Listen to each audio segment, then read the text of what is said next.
Hello, I'm Trevor Burton.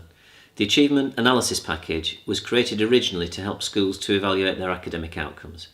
But it's even more powerful in analysing in-year tracking to ensure the highest performance possible. It comes in two parts. In this video, I'll introduce you to the second part, which covers analysis of individual GCSE subjects. One document includes everything a subject leader might need for checking on progress and driving improvement by combining predictions or final grades with membership of vulnerable groups and Fisher Family Trust estimates. From the main page, click on Downloads and look at the subject analysis sample. On the first few pages come the main indicators.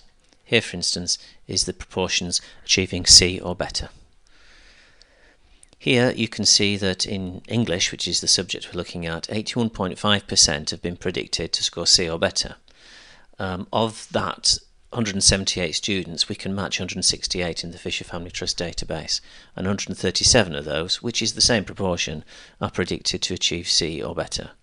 That's got a green background because it exceeds the Fisher Family Trust estimate for those students.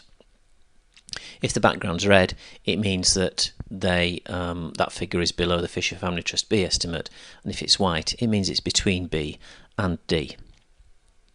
Straight away you can see that most groups are performing well, but free school meals and the group of School Action Plus and statemented students need a closer look.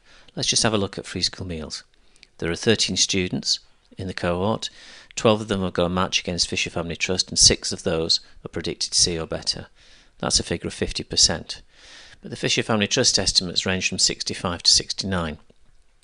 The figure of 3 tells us that 3 more need to achieve the C or better in order to push that 50% up to be at least the Fisher Family Trust D estimate.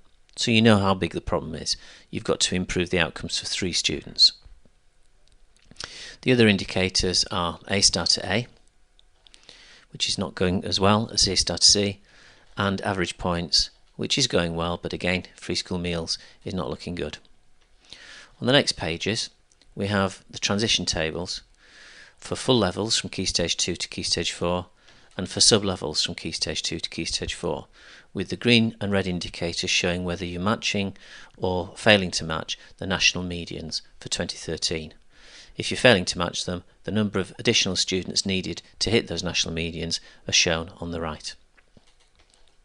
Rather than do transition tables for more subgroups, we now have a table like for the indicators for expected progress, which shows here that everybody's doing very well in this sample document, but for more than expected progress, the picture's not so rosy, particularly for pupil premium, where we need an extra 9 students to make better than expected progress to match the Fisher Family Trust D estimates for those.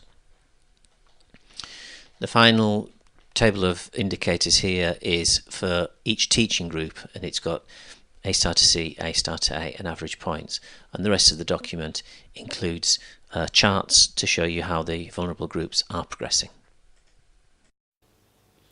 The subject document is an excellent basis for subject progress meetings between senior leaders and subject leaders, and it gives subject leaders everything they need to know about the performance of their subject. Furthermore, each subject gets an interactive chart to explore the data visually. There's a further video to show you those on the website. The Achievement Analysis Package is available for both in-year tracking and for final results. See the website for details. The download section has samples of all the documents.